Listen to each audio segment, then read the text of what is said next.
জনগণকে তার ভোটাধিকার থেকে বিরত রাখতে চান, তাহলে আপনার মুখে আর গণতন্ত্র শব্দ মানায় না। যারা হলো আমাদেরকে সেবা দিয়ে আমাদের শরীর থেকে মনোমত জগৎ সব কিছু সুস্থ করে তোলে, সরকার তাদেরকে ট্রিটমেন্ট দিয়েছে জলকামান। তো এমন একটা পরিস্থিতির মধ্যে আজকে আমরা এখানে একসাথে হয়েছি, যেই সময়ে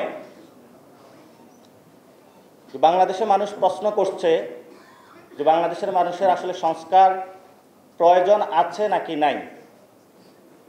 সংস্কার প্রয়োজন আছে নাকি নাই সেই প্রশ্নে গত 15 বছর মানুষ লড়াই করে এটাই বোঝানোর চেষ্টা করেছে বর্তমান যে সংবিধান, বর্তমান যে ফেসিবাদী কায়দা, রাষ্ট্রের যে সিস্টেম, এই সিস্টেমের অধীনে বাংলাদেশ চলতে পারে না।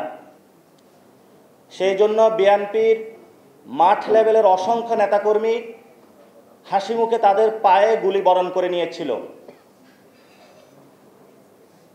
অসংখ্য আমাদের মা বোনেরা হাসি মুখে স্বামীকে বিদায় করেছিল।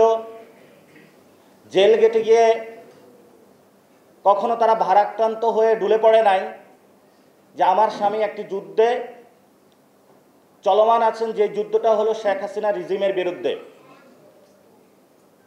বিএনপি শুধু নয়, জামায়াতের অসংখ্য নেতাকর্মীকে গত 15 বছরে এই ফ্যাসিস্ট রিজিমের যে কল কবজা থেকে শুরু করে প্রত্যেকটা যন্ত্রের মাধ্যমে এমন কোনো শাস্তি যে তাদেরকে দেওয়া হয় নাই।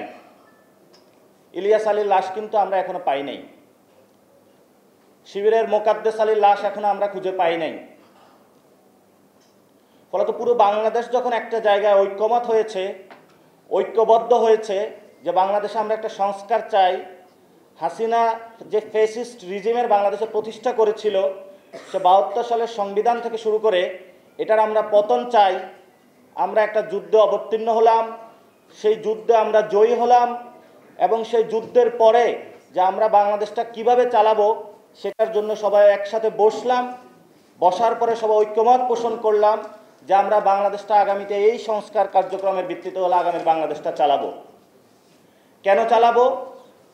যাতে কোনো আর স্ত্রী তার হাজবেন্ডকে জেলের মধ্যে অথবা হলো গুলির সম্মুখে অথবা হলো গুম অথবা খুনের সম্মুখীন না হতে হয়।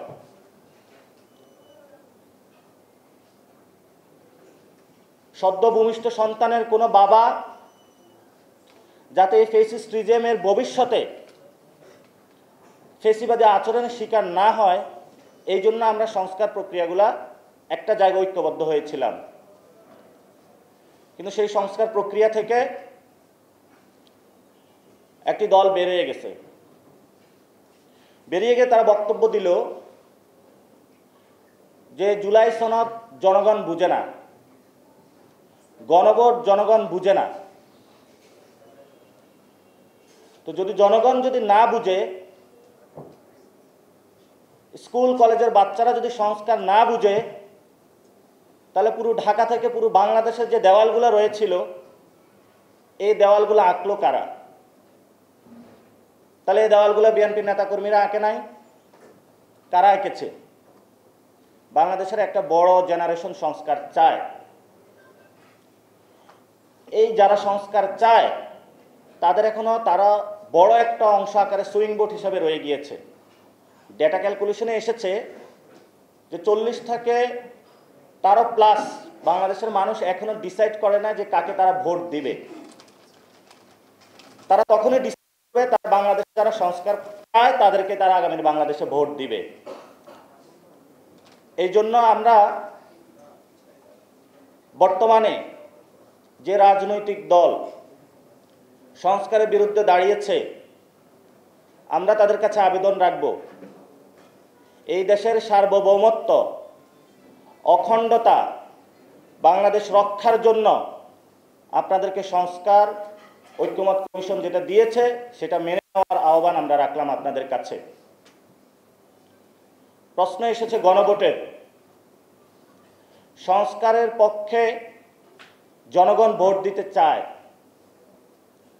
কিন্তু আপনি যদি জনগণকে তার ভোটাধিকার থেকে বিরত রাখতে চান, তাহলে আপনার মুখে আর গণতন্ত্র শব্দ মানায় না। এই জন্য আপনি যখন গণতন্ত্র বলবেন, অবশ্যই জনগণ যেটা চায়, জনগণ ভোটাধিকার প্রয়োগ করতে চায়, সেটাতে অবশ্যই আপনার সম্মতি জ্ঞাপন করতে হবে। জিয়াউর রহমান জনগণের পালস ধরতে পেরেছিলেন, এই জন্য হ্যাঁ ভোটের মাধ্যমে বিএনপির জন্ম হয়েছে। খালেদা জিয়া জনগণের পালস ধরতে পেরেছিলেন, এই জন্য বাংলাদেশে অন্যতম বড় দল হিসেবে বিএনপি আবিষ্কৃত হয়েছে। কিন্তু এখন যারা রয়েছেন, ওনারা যদি এই জনগণের পালসটা ধরতে না পারেন, তাহলে আমাদের করার কি আছে? এই জন্য নিজেদের ইগো না দেখিয়ে, বাংলাদেশের মানুষের বিরুদ্ধে না দাঁড়িয়ে আমরা তাদেরকে আহ্বান জানাবো, আপনারা সংস্কারের পক্ষে আসুন। সংস্কার প্রক্রিয়া কিভাবে বাস্তবায়ন করা যায়, আপনারা নিজেদের ভূমিকা পালন করুন।